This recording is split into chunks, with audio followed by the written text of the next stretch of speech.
Thanks for tuning in and welcome to the Rise Podcast.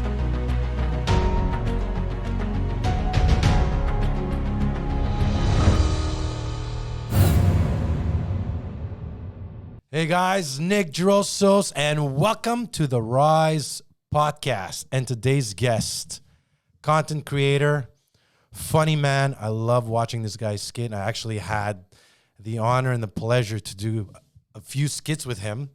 Matthew Giuffrida. Matthew, thank you so much for coming on to the Rise Podcast. Thank you for having me. So I want to start with, obviously, you know, the first time I saw you, you just popped out of nowhere. And I still remember the first time I saw you. I'm on Facebook and I see you and I'm like, who is this guy? And you're playing this guy Martin with a tie and you're all fun. And it was hilarious. So that was the first thing I said, wow, this guy's really good, very, very talented, very funny.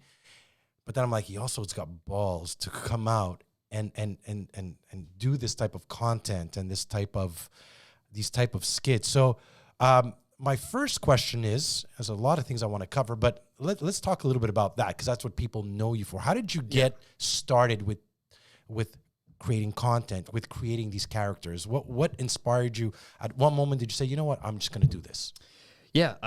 Well, ever since I was a kid, I've always wanted to become an actor, right? So that we're going back to, this is elementary school. Took some acting classes. I'll give you the shorter version.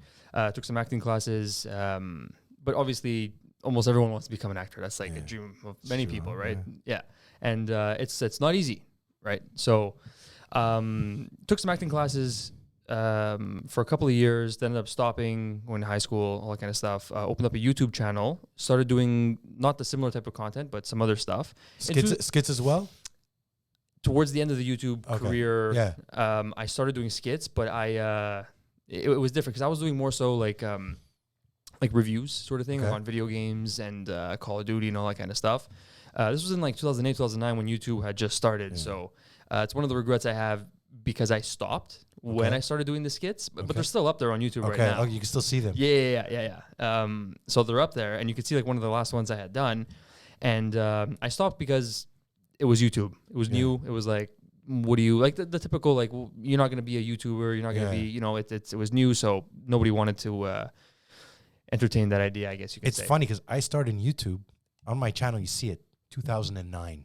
Nice. I started my first YouTube channel without knowing anything. So whoever knew YouTube would have became what it became. Exactly. If you were still playing video games now, you'd probably have like 1 million subscribers. It probably would have blown up. You never know. I had built up for the time. I think it was a little over 1,000 subscribers. Oh wow. You know, and it was a short period of time. And I hadn't really found my niche. It was more like Call of Duty stuff and whatever. So like I said, I stopped. But I left the channel there. I said, we'll just leave it there. Exactly. So we went to high school, went to CEGEP, and then we got to university, and then I fell upon Gary Vaynerchuk, who I know you love as well. Guy's a beast. Amazing. Love the guy. I fell upon his permission video, and he was like, you know, whose permission are you waiting for? And all that kind of stuff. And, you know, I was working at the bank as a teller at the time, and I was like, wasn't really having it. I was also studying in university in economics. Also wasn't having it. Okay. So I just said, you know what? One of the lines in that video, he said, you know, if you have a bullshit job, we could swear on the podcast, right? Yeah. Oh, okay, right, cool. I always ask just to make sure. Yeah. So he's like, if you have a bullshit job, he's like, you can always find another bullshit job. And I was like, okay, it's true. Yeah. Like, things are going well at the bank, so if I leave, there's no problem with me going back or finding something else. I'm like, whatever. It's a job. It's a basic job. And when you're young, you could afford. Like, exactly. I mean, at 40-something, I can't afford to like screw up as much. You still have room for it. You still have room for it, though. But there's more things to consider. Yeah, and the hit is a lot harder. And the recovery of whatever you're going to do is going to affect. 100%. Yeah. So I made the jump. I quit the bank. I quit school. And I didn't tell anyone essentially what I was going to do. Did your parents freak? They're the ones who knew what I wanted to do. But They Did they were support okay you? with it. They were okay? 100%. Yeah. I would think Italian mom, she'd want to like, No, Portuguese mom, Italian style. dad. Yeah, you'd Yeah. be like, no, you go to school, you become a lawyer, an accountant. No. Lawyer was what I had wanted to become, Okay, actually. that's the typical immigrant. Become a lawyer, a doctor. That's the list. Exactly. But like I said, my parents were very, very supportive of me. So, like they were the only ones who did know about it. So it was my parents, my brother, everyone else. I just told them I'm working on a project, and that's it. Because And the project was that. the project was pursuing an acting career. Okay. So that's deep down. That's what I want what you to wanna do. do. Okay. Acting, right? So, did I know how to do it? I didn't have an agent. I didn't know where to go. I'm like, doesn't matter. I'm gonna figure it out. Yeah. So stop those two things. And even I had people like, you sure you don't want to keep the bank? You sure you don't want to keep your schooling just in case your project doesn't work out? They didn't even know what it was. Yeah. Right. So I'm just like, no, it's fine. It's fine. Listen, I'm working on a project and that's it. So goal in mind. So I quit the bank, quit school, goal in mind, become an actor. Right. Didn't know where to start. I'm like, okay, I need to get, take some acting courses. So I booked a course, with Susanna Lanier. Okay. She's a great acting coach here in Montreal. Signed up for the beginner course. I went there and I started with that. I'm like, are there any agents? All that kind of stuff. So how old are you? No. Sorry, no. Backtrack. No, my mistake. That's not how that went down. Because of the Gary Vaynerchuk said you should use social media to get out there. Yes. So I said that's how I'm starting. So I opened up my Instagram page. Before this, I did not touch Instagram. All my friends had it. They were begging me to get Instagram, Snapchat, everything. I didn't want anything to do with social media. I didn't have anything. Finally, I opened up a page and I said, I'm just going to post videos of accents I can do and things. And this is going to be my portfolio. And I'll reach out to directors, agents, and whatever through Instagram and social media. Not thinking anything of it. Just like, this is going to be my portfolio. That was the goal of Instagram. And that's what it was. Then one day we're going out to one of the bars in the East End. There was Milano's. It wasn't Milano. We were supposed to go to Milano's. Last minute, they change. My friends say, no, let's go to Chucharo's instead. Another similar bar, food place, sort of thing. We end up going to Chucharo's. They put us at a table. Who's sitting behind the table? A colleague of mine from the bank, who I had just left with a couple weeks ago. She's sitting with a client whose daughter works for Kenyon Wells. Okay. Right there, I explain what I'm doing and acting, all that kind of stuff. Oh, I see you're doing social media stuff and everything. She puts me in contact with her daughter. I get on the phone with her daughter. Her daughter tells me, these are some acting coaches, Susanna Lanier. These are some agents you can choose from, reach out to them and all kind of stuff. And that's pretty much it. And she gave me some guidelines, right, of how to get into the industry. And that's what sparked it. So I took some courses with Susanna Lanier. I got myself an agent and I continued doing the social media stuff and, slowly doing auditions and this and that. And then what ended up happening was the social media, though, started picking up. I started having fun with it, right? I'm posting videos. I'm doing my own stuff. I'm doing At this accents. point, do you have your characters yet or no? At this point, I have about 10 characters. Okay. That none of them exist anymore, actually. It's funny because I opened up a book the other day and I found the 10 characters that I had written down. I was like, wow, I'm not doing any of these anymore. Oh, wow. Some of them are like the same accents. Yeah. Like brother was, forgot the name that I had given him. Anyway, I don't remember the actual name I had. So you sat there and you planned out all these characters. So you kind of knew I knew I could do accents and voices. Yeah. So that's what I did. I did accents that I can do. I came up with because that's what I thought the acting industry was, right? Yeah. Like, oh, you can do a voice, you can do this character, you can act like him, you can do this. Yeah. So I used that I put it online in order to help, maybe spark some interest that someone wanted that sort of character or that voice or whatever.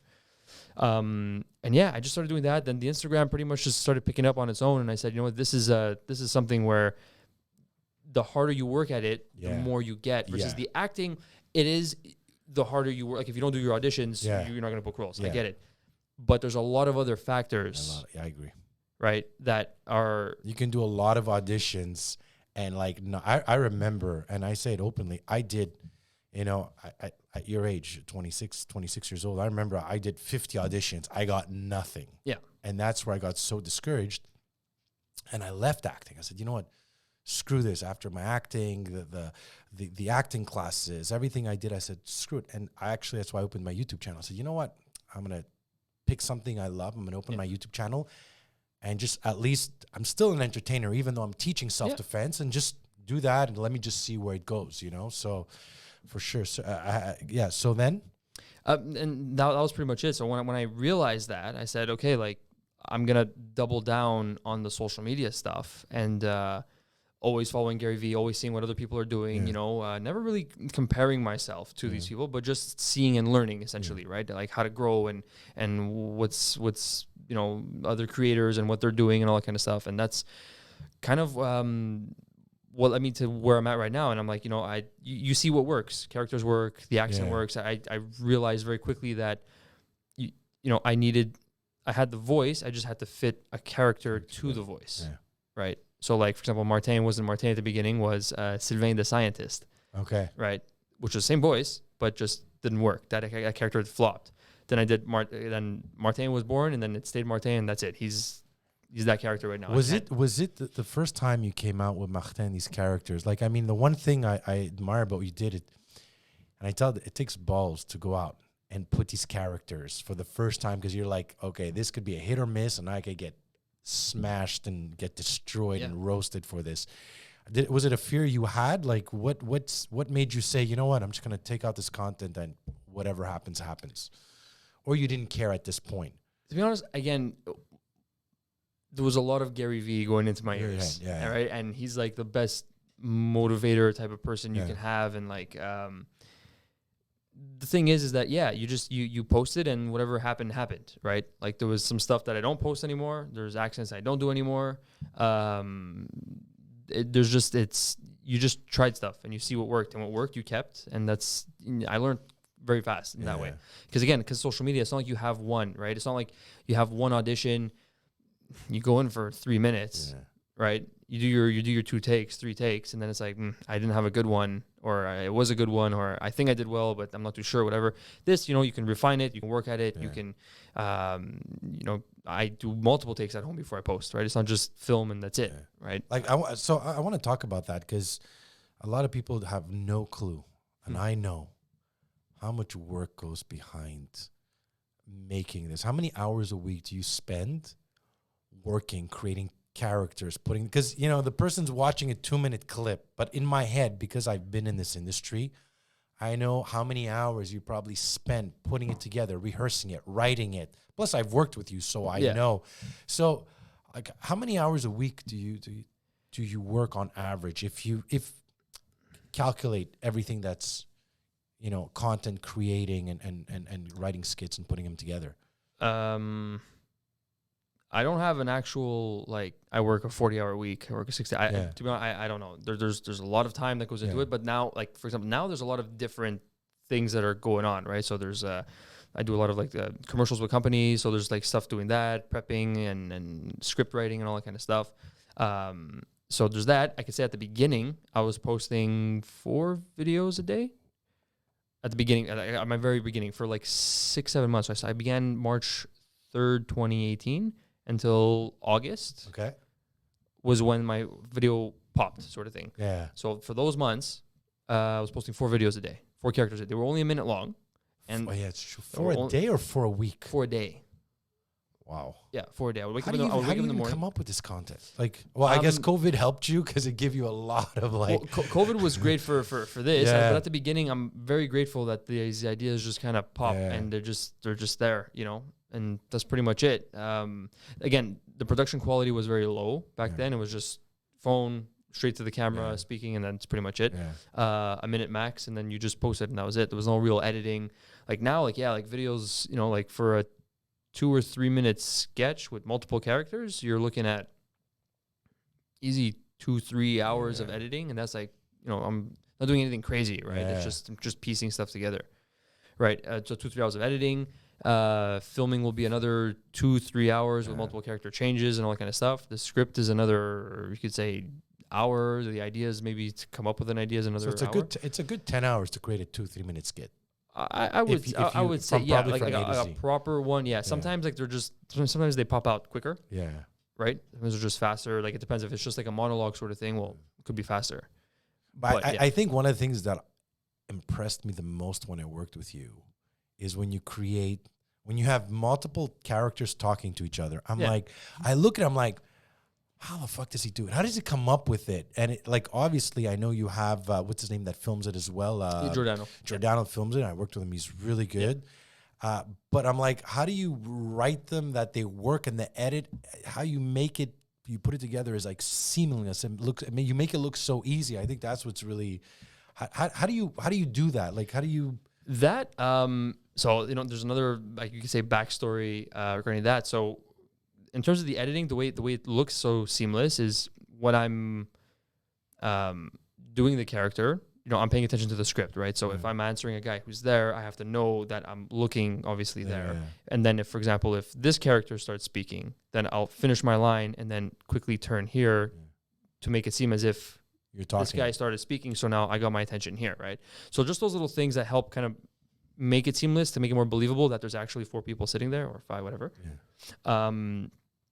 And then in the editing, it's just starting the voice before you see the person. Okay. Because before I would just, you know, glue the, Yeah, that's it. you know, the takes together like this, and then you have that awkward cut, and then it's like he says something, then it stops, and then he says something. But if you start the next person's line before, then it gives that impression that someone else is speaking while you're seeing someone else. So it gives you that impression that like, oh, wait a minute, there's another person speaking and there's 2 people there. Well, you do that so, like, I mean, I always love watching those multiple characters. Funny story regarding the editing is in CEGEP, I wanted to become a lawyer, right? So I wanted to take this really easy film class where you just watched movies and you made it and you wrote a review about it. But I messed up and I booked the classes too late and I was forced to take a video editing course. So my workload now went from here, nothing, to writing 1 review a class to like, I got to figure out how to edit.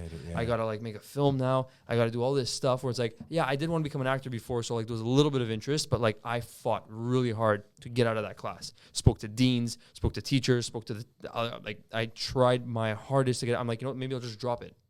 But it was like I had to take it because, you know, it was an elective or whatever the hell. I was forced to take it. I took it. And then in that class, like my short film was chosen at the end to be in the showcased. No way. I developed the like understanding of like, you know. So you had the talent, right? Well, I found out that I enjoyed being behind the camera as well. I love it too. Like I wanted to be in front of the camera, and I asked, "Can I act?" And he's like, "No." He's like, "You have to get your parents to act. You have to get friends to act. You have to be behind the camera filming." And for example, like they didn't give us any real like. You had your camera. You know, I brought home the camera with a tripod, but I had a vision of like, oh, I wanted to do like a commercial sort of thing with a tracking shot. Okay. Where my dad actually was the one who was acting in it, and he was walking down the hallway, and I'm like, how do I get the camera to kind of flow with him? So I'm like, let me put the tripod on a carpet, and then just pull the carpet as he's walking to give it that tracking shot, right? Because I didn't have a track essentially, right? A dolly Dolly, and I remember the teacher was very impressed, and he showed it to the class, and he's like, this is like the ingenuity, this is like the kind of creativity I want. Like how the hell did you get this shot?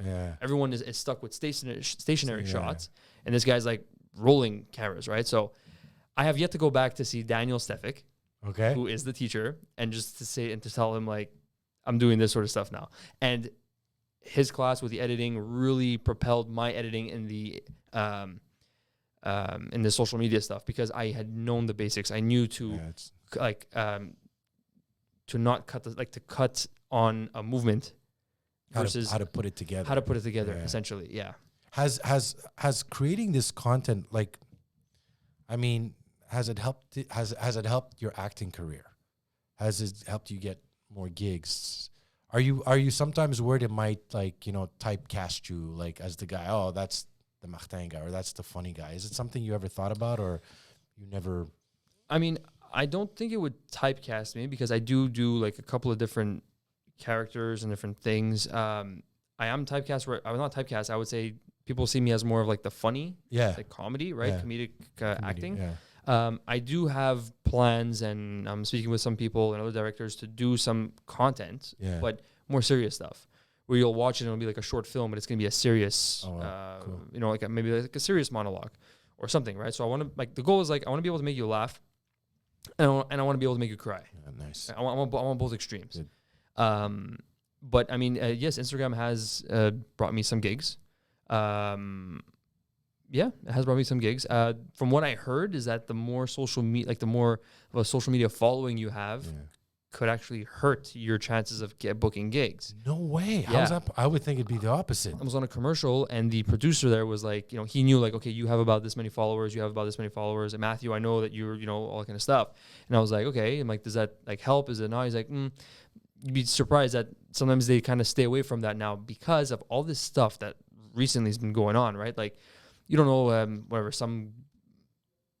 I'll say, for example, I'll give a hypothetical situation where like I'm in a commercial now. Everyone's like, oh, great. Look, Matt's in this Walmart commercial, right?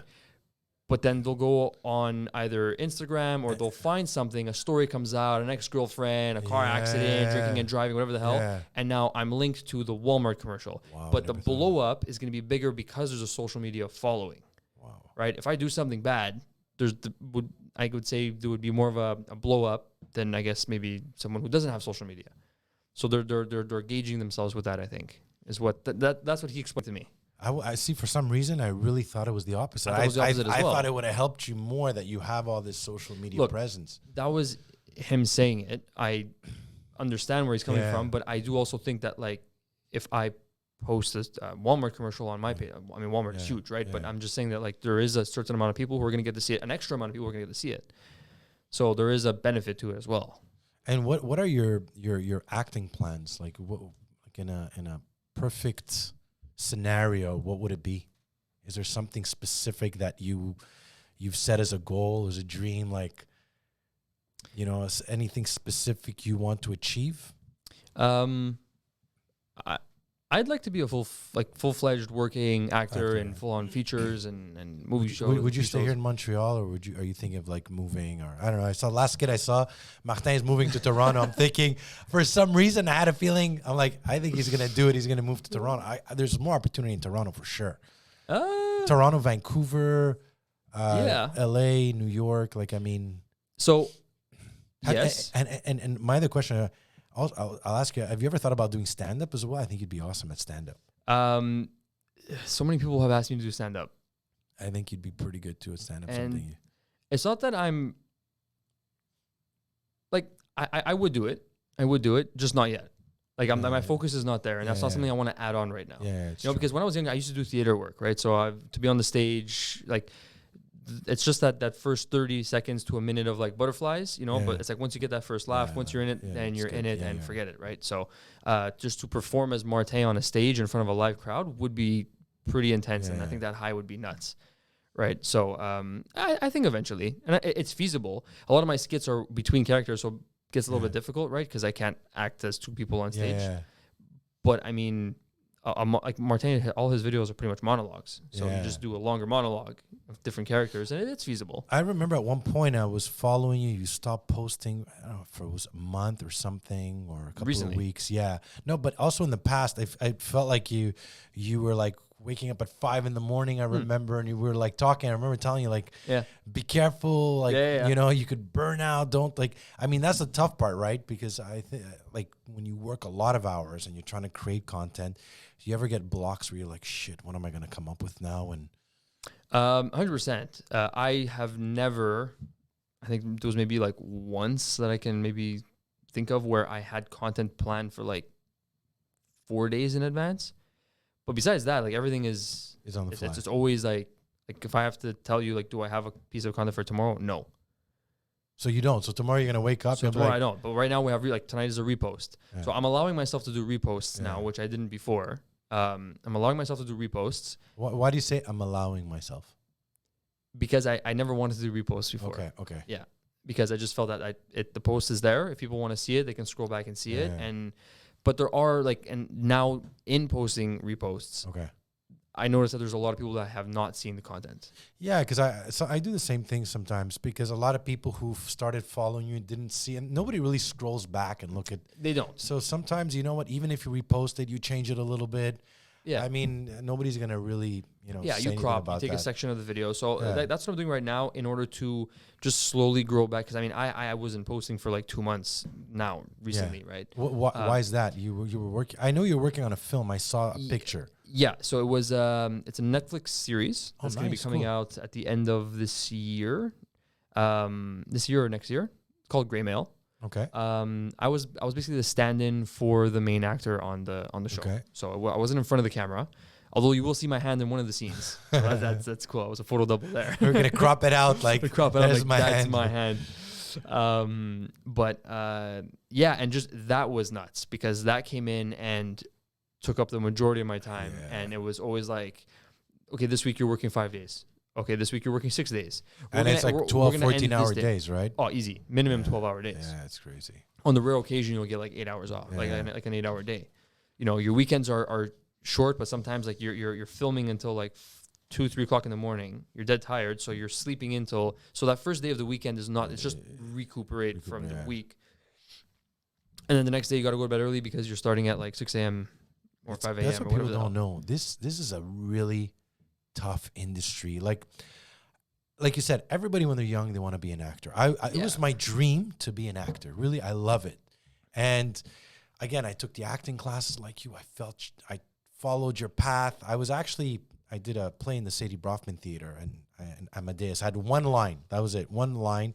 I did 6 weeks in the show. I felt what it is to be theater, to be in a play, which I loved. And then just audition after audition. Like I said, I quit.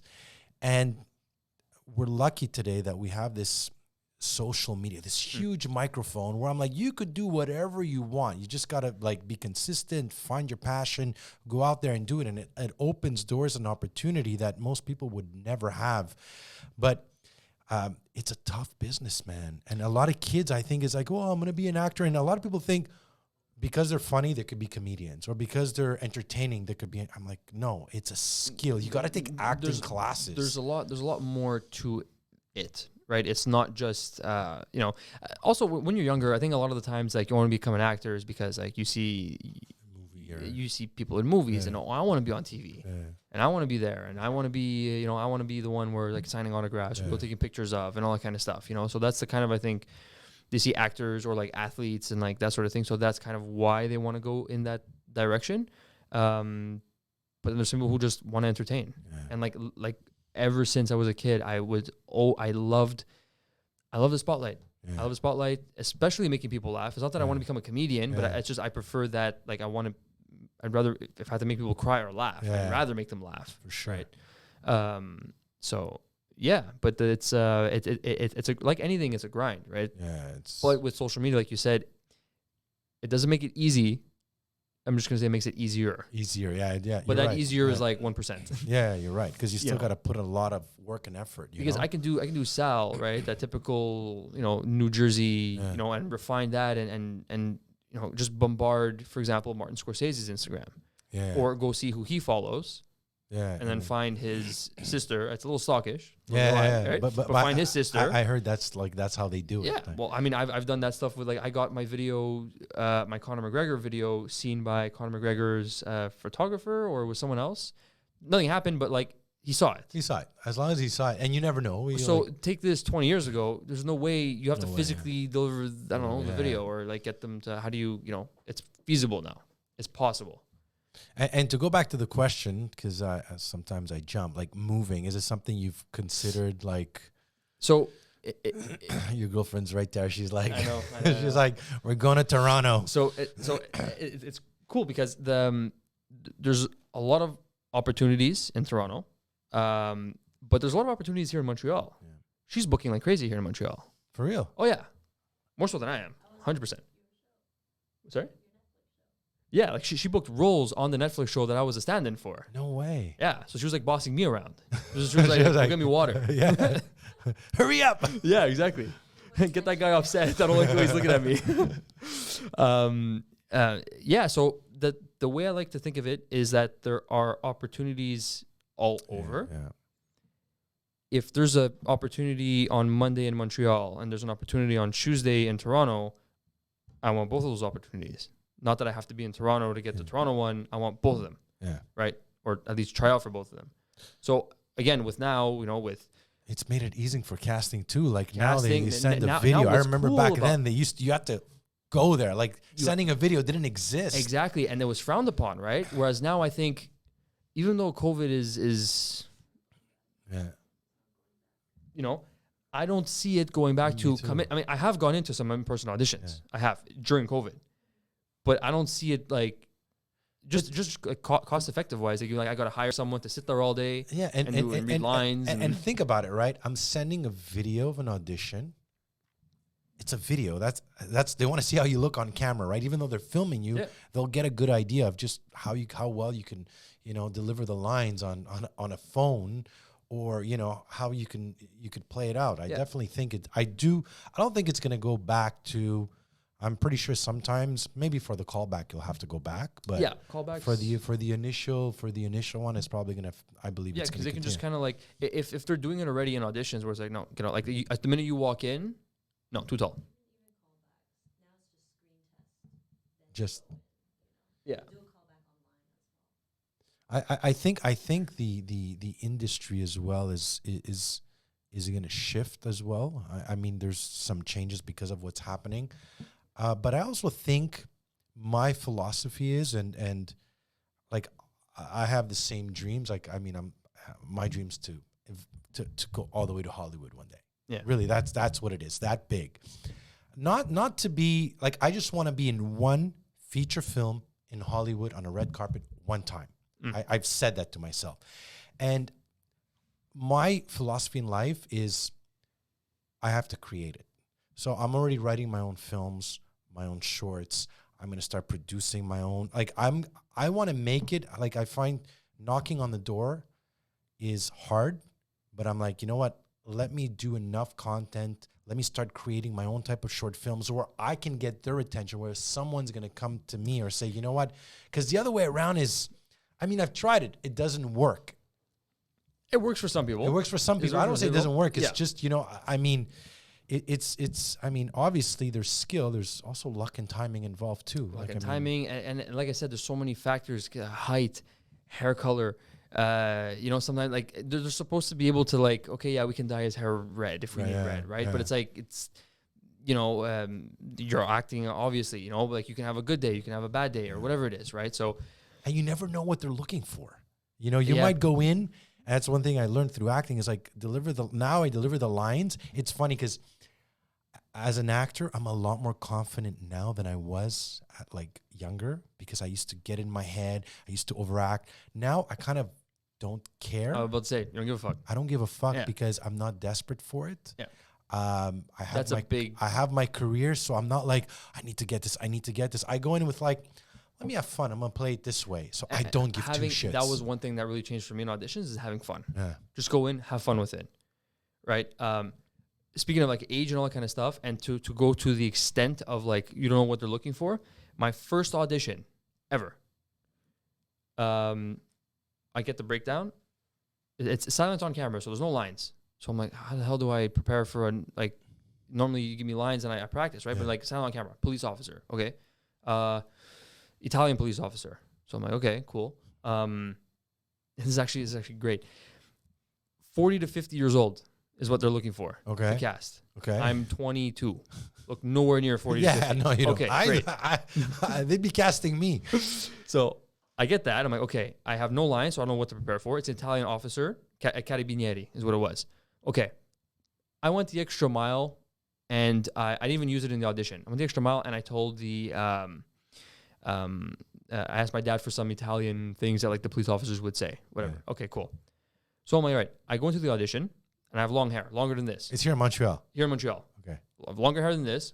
Go in. They're like, just pretend you have a gun and look around the room and then realize that there's nothing and then walk out. Okay, cool. So I do it once. Okay, cool. Do it again. Good stuff. And I walk out.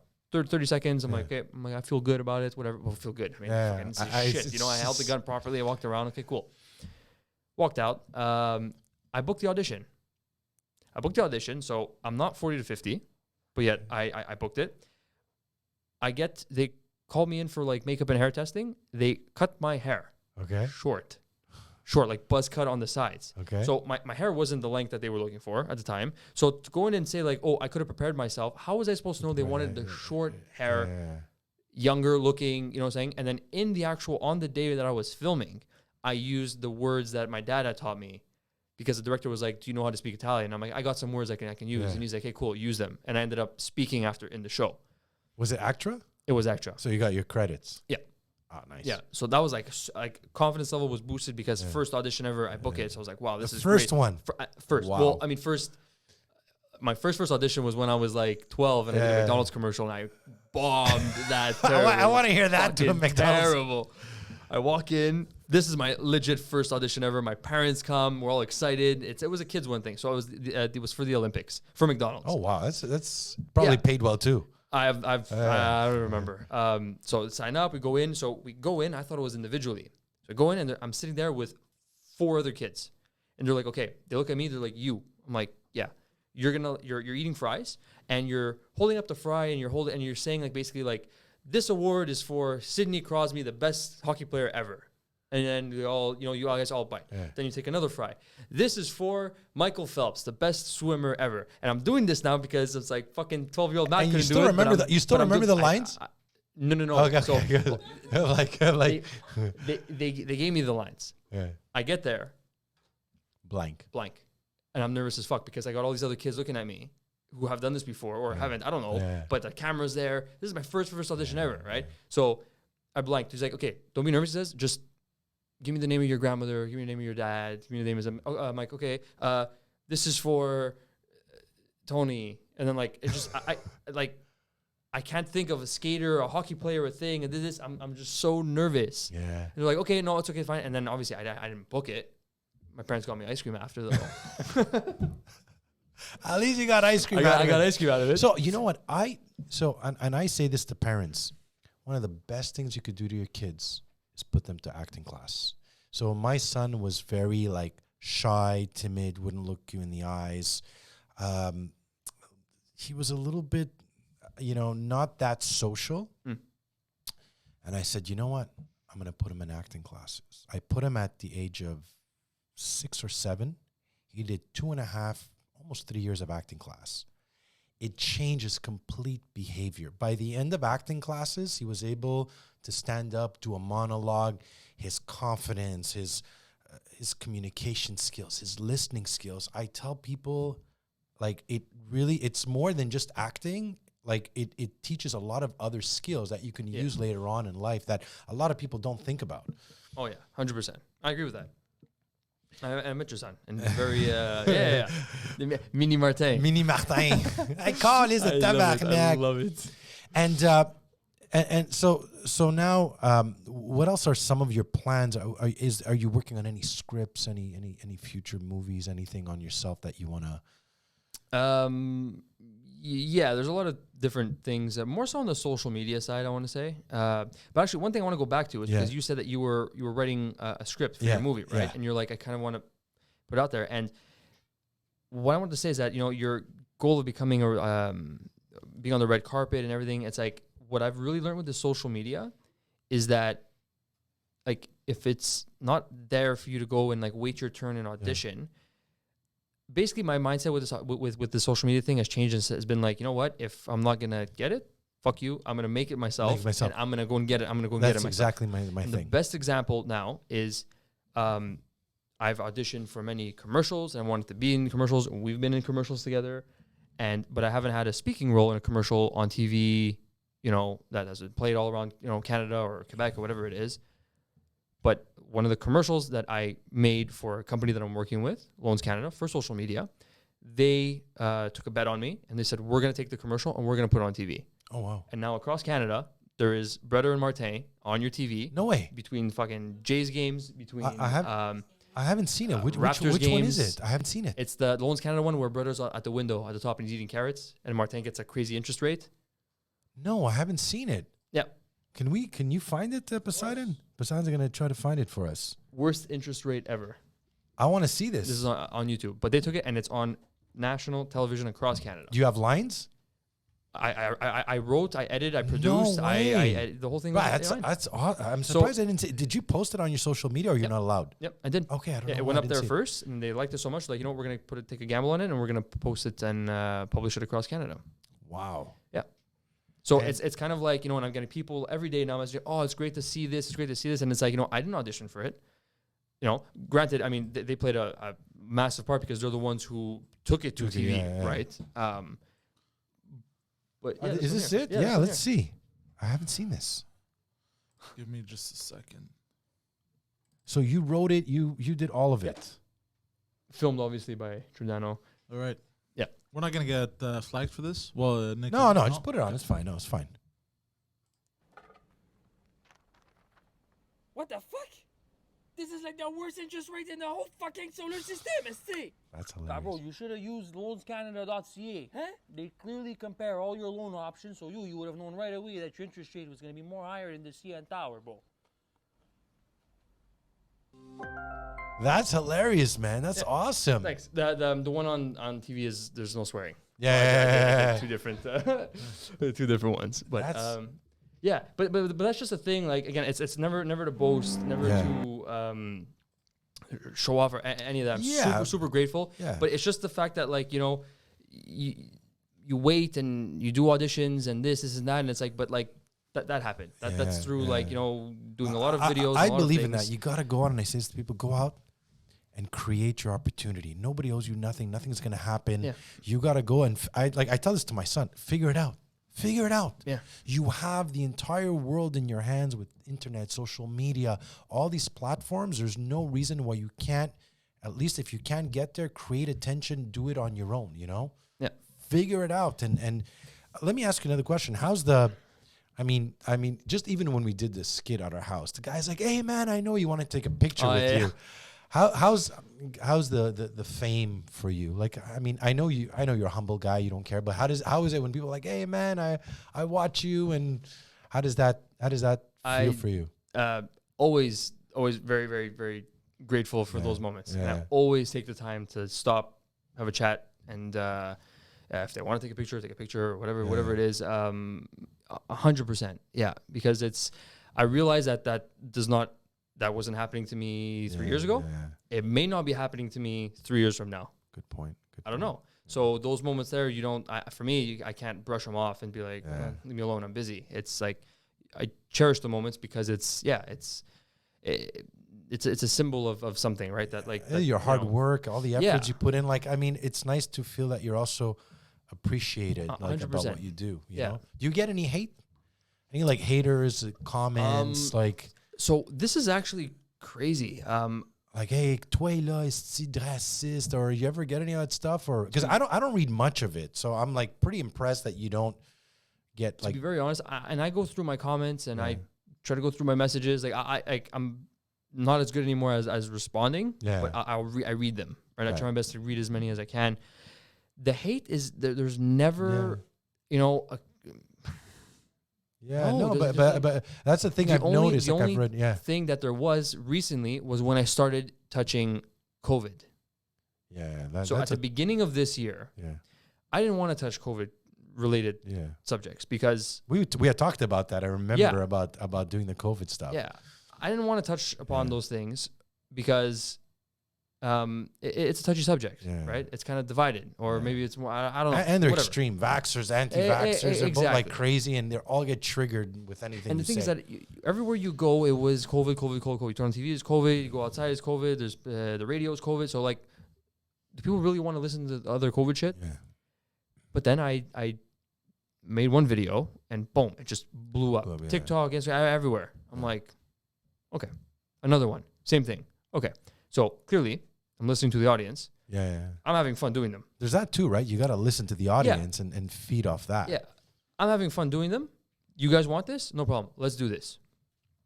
For the month of January, every day was something regarding COVID. And that's where the hate started coming in a little bit. Yeah. Because you had some people, because, you know, Martin was against it. Brother was, like, you could say, kind of like for it. And then Sal was kind of like, he got it, but like no one ever knew my real thing. Like Yeah. that's what people I don't think understood is that Yeah. you're getting the answers of all these Characters, yeah, right? they're They're not- not yeah. like obviously like Martin is going to be this and you know so, but you had people like taking some offense to it. But what I'm going to say is that in terms of follower count, in terms of like messages, it was 1 negative for 10 positive. Yeah, and you'll never make everybody happy. No. So, and that was an issue. So I'm happy I went through that because I did start getting messages of like, you know, you're misinforming you, I'm unfollowing you, you know, you're getting too political now and all that kind of stuff. And it's like, listen, like you got to take these videos with a grain. Like I'm not here to be like, you know, I'm just try to find the comedy in it, take it. And like, if 10 other people can find the comedy in it, then I think you can find the comedy in it. Yeah, Like yeah. you're really going too nitty gritty and you're taking it personally. Yeah. That's not what this is for. None of my videos are there Well, for it's that. hard to be a comedian today because everybody's so Oh, offended God, with anything. It's, I mean, it's nuts. rough. It's rough. Yeah. Is there? Unless you're Dave Chappelle. Yeah, he doesn't give. But I mean, that's the thing. I think when you get to a point where you just don't give a shit anymore, I think so. You're like, you know what? I'm gonna take out my content. You like it. You like it. You don't. Too bad. But there's also all this, you know, cancel culture. You know, he did this. He said that. You know, take down a video or But the cancel culture is interesting, and I always find it. Again, not to get political or anything, Yeah. but I'm gonna lay it on the table, Yeah. right? You had Don Cherry, right? The host, the right? host, Hockey yeah. host, who said "you people," yeah, and he was talking about the whole poppy thing and Yeah. you people. I guess he was talking immigrants. I don't remember what it was exactly, but he said the words "you people." That's Yeah. what people freaked out about. He said Yeah. "you people." yeah. Then you got Trudeau, who told the country, what were his? I forgot what his exact words here. Misogynist and Yes, but he said, like, these people, Yeah. which are the people who are not getting vaccinated, Vaccine, yeah. these people are, again, racist, misogynist. Yeah. So not only did he use you people, these people, Yeah. essentially the same thing, Yeah. these people, not essentially did he say that, but then he also labeled all these people with a bunch of things, and Yeah. nothing happened, nothing happened. right? So, yeah, when you look at that, it's kind of like, I guess, bullshit when you see it. Yeah, But what's interesting is, so Don Cherry fired, Whoopi Goldberg, same thing. She Yeah. kind of got like fired. She apologized, came back, Yeah, whatever the yeah. hell. There was another news. There was a couple of news anchors got fired. But these are all people who are working on platforms that are government funded, that have investors and all that kind of stuff.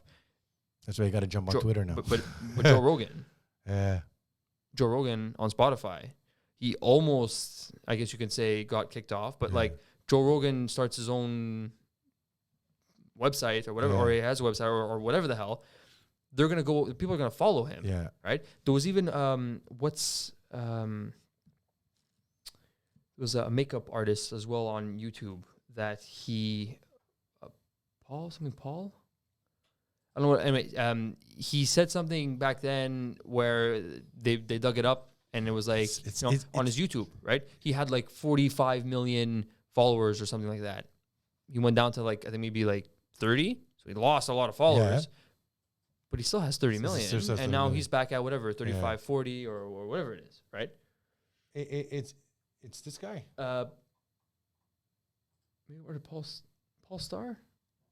Well, it's crazy that they I think it was it's crazy that people will go back years and just like dig out something you said 10 years ago based on Jeffrey. Is it Jeffrey Paul? Could it be Jeffrey Paul? I think it might be Jeffrey Paul. Sorry, but he said something. Or Jeffree Star, maybe. doesn't matter. Anyway, It's like, another- the side is like yeah. Cool that you have this though. Awesome. but it's crazy that people could go back so many years and attack you for something you said. Well, like Which- what's his name? Kevin Hart, right? A tweet that in 2006 said if my son plays with Barbie dolls, I'm gonna slap the Barbie. and he's a comedian. whatever. That's what it is. You know what I mean? That's part of their job. They Yeah. say stupid shit. Doesn't Have you mean seen his anything. recent special where he invited people into his house during COVID? Yeah, I saw it. I saw You it. know, I saw where it, he's yeah. like, "Oh, I don't know if I should say this." It's like, fuck, man, it's such a like like I guess when you make content, you put all that out the window. You don't care. Oh, you're still to careful. a certain extent, you know. Again, it's not like it's what you're doing. Like obviously, I guess like you can't go too extreme, or I don't know what too extreme is. Like it was that guy in Montreal. What's his name? Just start looking up again. He was getting sued for making fun of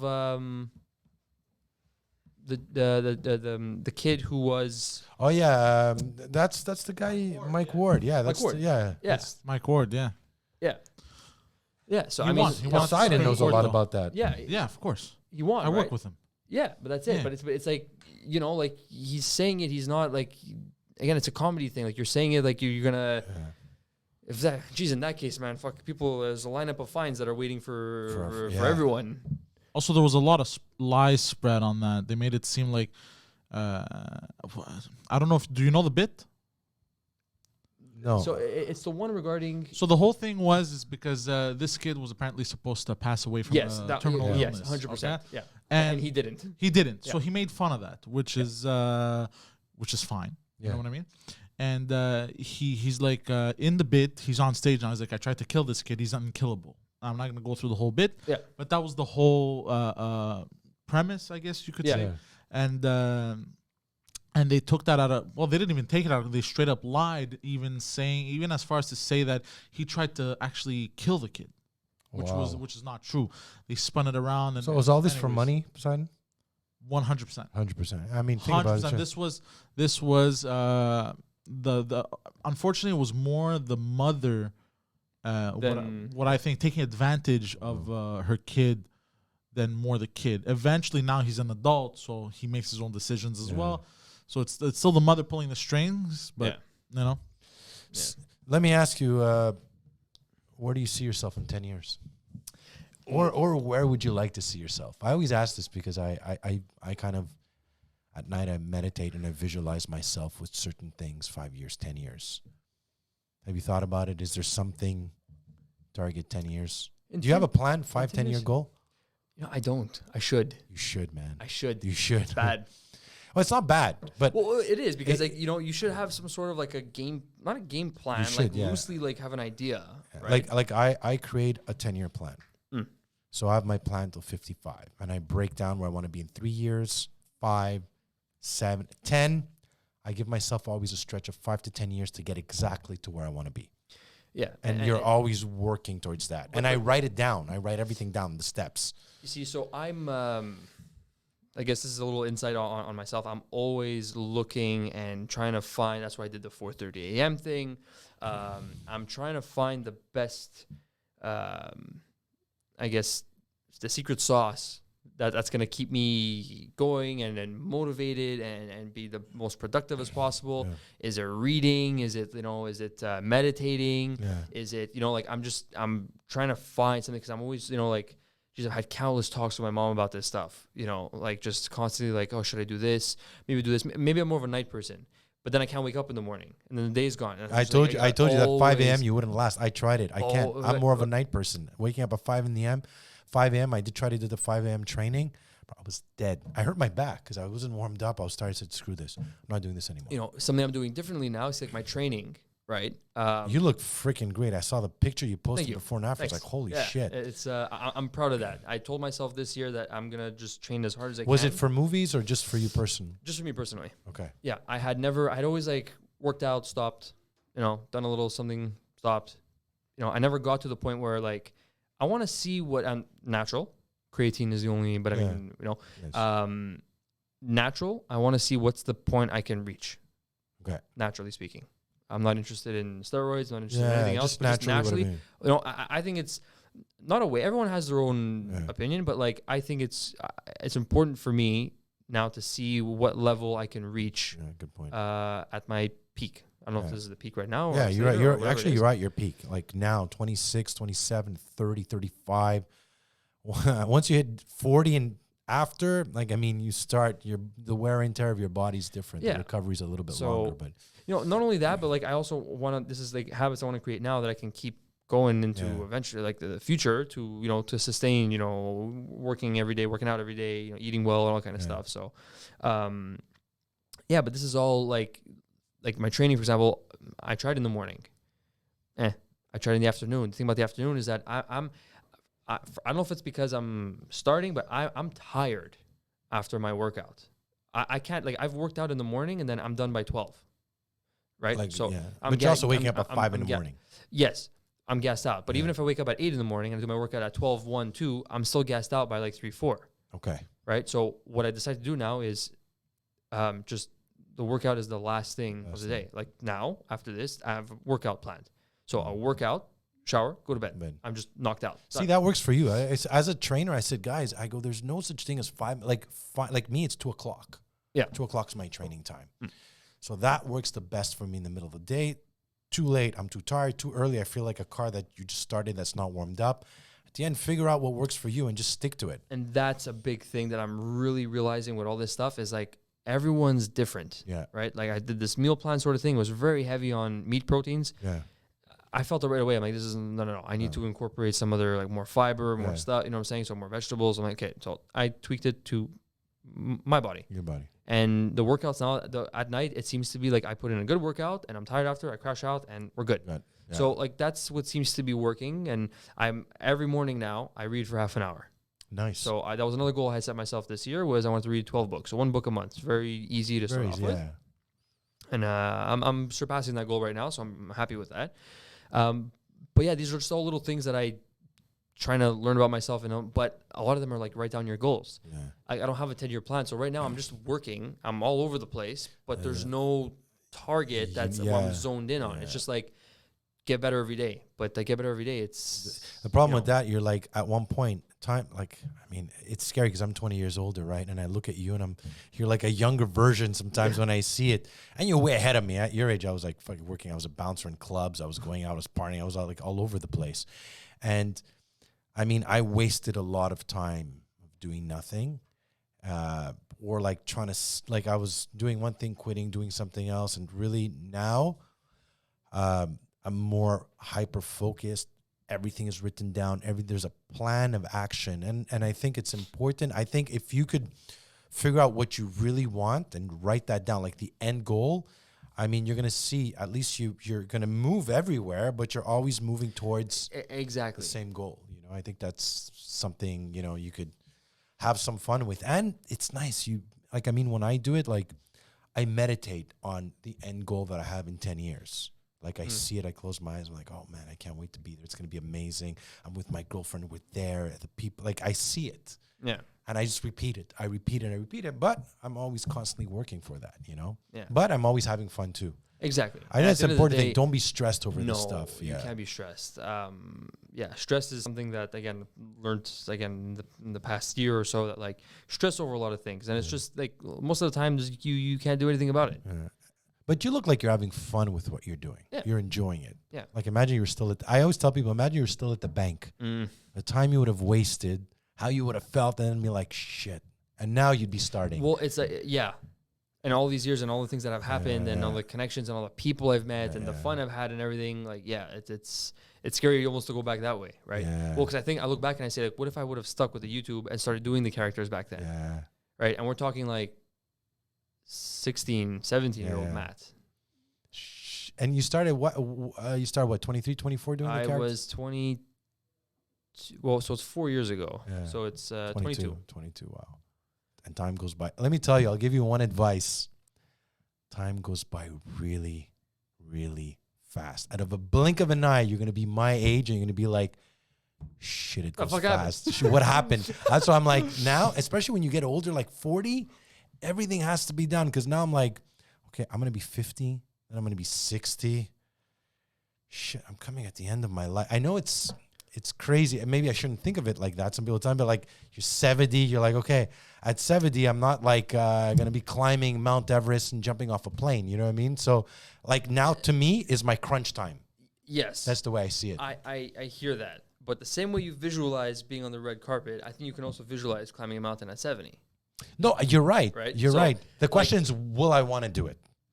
100%. But it always comes down to, like, will you want to do it? But it's like, if you do see yourself doing that and you want to do that, like I see myself, like regarding that, like I'm not afraid of old age. Yeah. I guess 60, 70, 80, because I'm just, I in my brain, I can visualize that. Like I think I'll still be good. Yeah. I want to say at that time. And the way I like to think of it is, I was telling my friend this the other day, and I've told a couple people this, is that, okay, so you're 20, I'm 26 now. And it's like, okay, well, that's 26 years already that I've gone. But I say, but wait a minute. No, not really. Yeah. Because you only really get the grasp of your own life at 18. Yes. Yeah, absolutely. Like you make your own. You make your own decisions at Yeah, 18. at So 18. those first 18 years. you can Actually, almost- no. What I tell my son, not at 18, when you're off my payroll. When you're off my payroll, whatever floats your boat. But as long as you're on my payroll, Yes, then I still have a certain amount of say. I hear you. I hear you. But I could see what you. But like, what I'm saying is that but what I'm saying is that your son can choose to take off to take off at yeah, 18. At 18. That's right. Now, if you decide to stay, that's your Yeah, choice. that's But that's the choice. Yeah. At 16, 15, 14, Yeah. 13, you can't. Even until 12 years old, right? Yeah. You're in elementary school. Yeah. So you're calculating 12 years of life. Yeah. But what have you done? You're What have you done? still learning Yeah, how to count still- your fingers, Yeah. right? That's a good point. 18, okay, you really get a hold of it. So the way I like to think of it is that, okay, even if we look at 18, that's 8 years. So Yeah. in reality, the way I see it, you want to say 8 years old, Yeah, or whatever. the I fuck. see what you mean. I see. That's Right? an interesting way of seeing it. So like another 8 years of this, right? And I'm 34. And at 34 is still young. Very young. Yeah, you still have. But now I have a full 8. I started at 22. So I've been doing this for 4 years. Yeah. So double whatever I've you're, done. you're very ahead of the game. That's the good thing that you have, because a lot of people either start early and quit. Like the guys I know who started Yeah. acting young, most of them quit. They got yeah, too hard to discouraged or- discourage. yeah. Screw it, I'm not going to do it. Or they started late. Like so I know some of the older guys like me who said, you know what, I want to go back into it. I want to finish something that I started. Or like you started young, and the idea is to just stay the course with it. Yeah. Stay the course with it, because now, I have this social media thing, and it's not that it's my backup. I don't really believe in having Yeah. a backup. Like there was no like what happens if acting doesn't work. Yeah. I don't know. But you've decided to make this as a career. Yeah. Is this it? Yeah. That's it. There's That's it. no turning. But like social, I'm leaning more towards social media right Yeah. now. Whatever it is. Like, is it going to be TikTok? Is it going to be Esca in the next 3 years? I don't know. We don't know. But you got to jump on those platforms, Yeah. and you got to use them, and you got to figure it out. Like now, Twitter. I mean, it's been around, but it's going private now. It's like Yeah. $43 billion. We're all going on Twitter now. Jesus Christ, nuts. So, Matt, I want to thank you for coming on the show. Thank you so much. Guys, make sure to check out Matthew Giuffrida. Amazing content, so funny. Matthew, thank you for making us laugh, for coming out with a lot of good content. And, all this content is watched all over Montreal, as well as all over around the world now, right? Yep, I got fans. Pretty I much. got messages coming in from everywhere, so I'm very happy. That's awesome. Where can people find you, Matt? On all the social media platforms, just my name, Matthew.Giuffrida. Giuffrida. We'll put the links on the comment, guys. Thanks for watching, and we'll see you next time.